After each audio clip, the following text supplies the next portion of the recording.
Let's go to our special guest hotline. We were talking about the press pool so much. It's really great to have Dr. Anthony Harper on.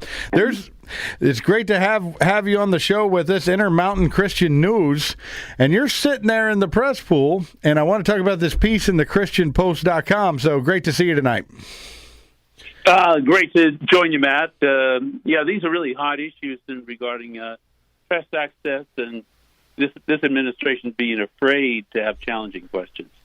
Now, I remember when President Trump would call on the reporter from Playboy magazine, jerk, absolute jerk. But him and Kayleigh McEnany, they would call on him. They would talk to these guys, and then they'd shut him down. Mm-hmm. So what happened in this situation? Because the Playboy, of course, is a far-left organization, especially when they answer questions. So what do they have in common with you guys? Well, the basic issue is that with the Playboy reporter, he's the author of that complaint letter that I and several other journalists signed on to, including a Jewish reporter from Ami magazine, Jake Church. But the main point overall is this administration is afraid to have challenging questions. They want to just have reporters in there. They're going to ask those softball questions, and I would say I might have some of the most challenging questions, more so than the Playboy reporter does. Well, you definitely would, because he's going to toe the left-wing line pretty much, but they're not even giving him access. It seems like they go with the same 10 every time, the same 10 they did before the campaign. Mm-hmm. Not just the same 10 outlets, but the same 10 reporters and people. And one of them was a moderator of the second debate, and she's always getting called on. You can't tell me the fix ain't in on that one.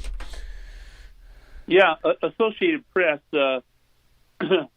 Associated Press person is kind of a key person with the White House Correspondent Association, and as far as they'd have this lottery, but it's really not a fair lottery. That conservative media specifically are, I think, being excluded without any apology whatsoever. But it's really disturbing about the way the administration is treating journalists now versus when I mentioned before, the way I was treating the Trump administration.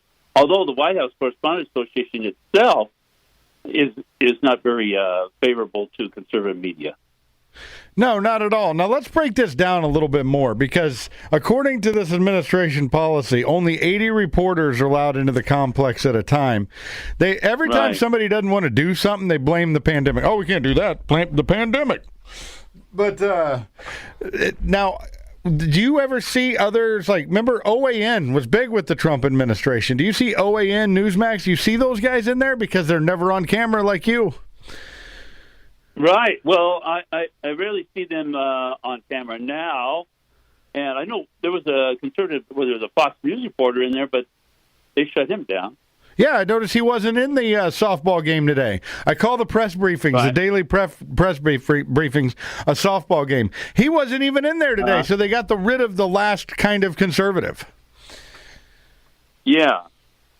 So, there's questions about Fox News not being conservative enough, but, thinking about Christian media specifically, and, the kind of questions I deal with regarding anti-Semitism, the Equality Act, and this National Day of Prayer that's coming up, that President Lincoln thought of so highly that he called had a proclamation of actually prayer and repentance in 1865. But they couldn't deal with that. It's way over their head. And now, what is the Biden administration, what are the comms team doing about the National Day of Prayer? Because Trump was big on that too. Well, he was, but no comment. On 3 occasions I've asked the White House what their plans are. What are they going to do? Is it going to be a proclamation about this? And no response whatsoever. I think they're just too afraid of answering this question. Well, you got a response back, according to the article on ChristianPost.com. You got a response back that says, "Thank you again for the letter. I hope you know our objective is to ensure we have as many people in the White House as possible."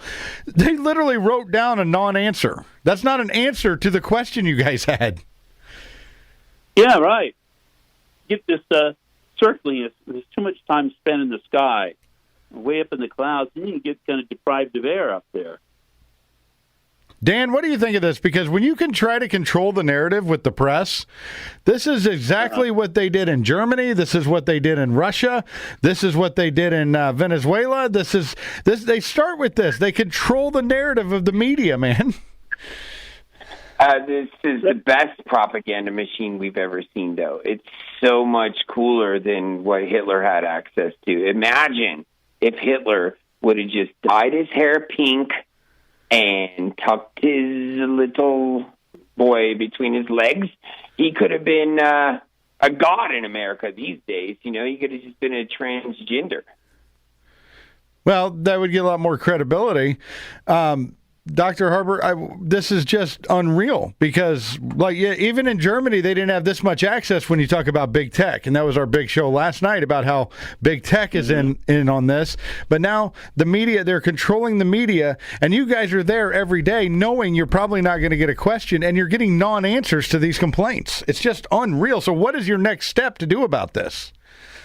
Well, the only option that I have, Matt, is just go up in person to the press secretary's office, in which I do often when I'm there.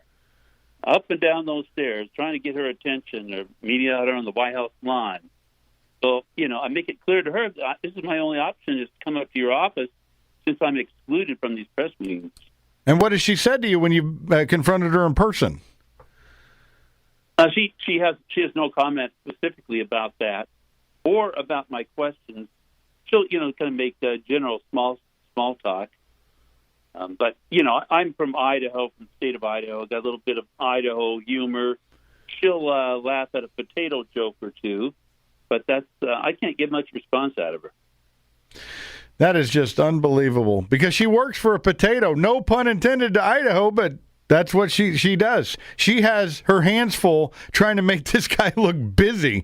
But that doesn't mean you have to exclude questions. She would actually get this whole administration would be getting a lot more credibility if they weren't just so one-sided, especially when it comes to the media. There's a credibility issue, too. Uh-huh. Yeah, I know. I haven't brought up the issue of Mr. Potato Head yet, though. Of course, Mr. Potato Head was in the news. Yeah, he can't be called Mr., but can Mrs. Potato Head still be called Mrs. Potato Head? I mean, these are some of the silliest stuff. I don't know. Hasbro toys, Yeah, Mrs. and Mr. Potato Head. Yeah, we got illegals just pouring into the southern border with bedroom sets. And most of these families are being released into America. They're not telling you that. So, Dr. Harper, they're lying to you. They're lying to the press. They're lying to people. And we have real problems and then they don't want to face any challenging questions on the problems. Keep us updated on what happens and let us know if you can break through, okay? I'm going to push through and try to break through.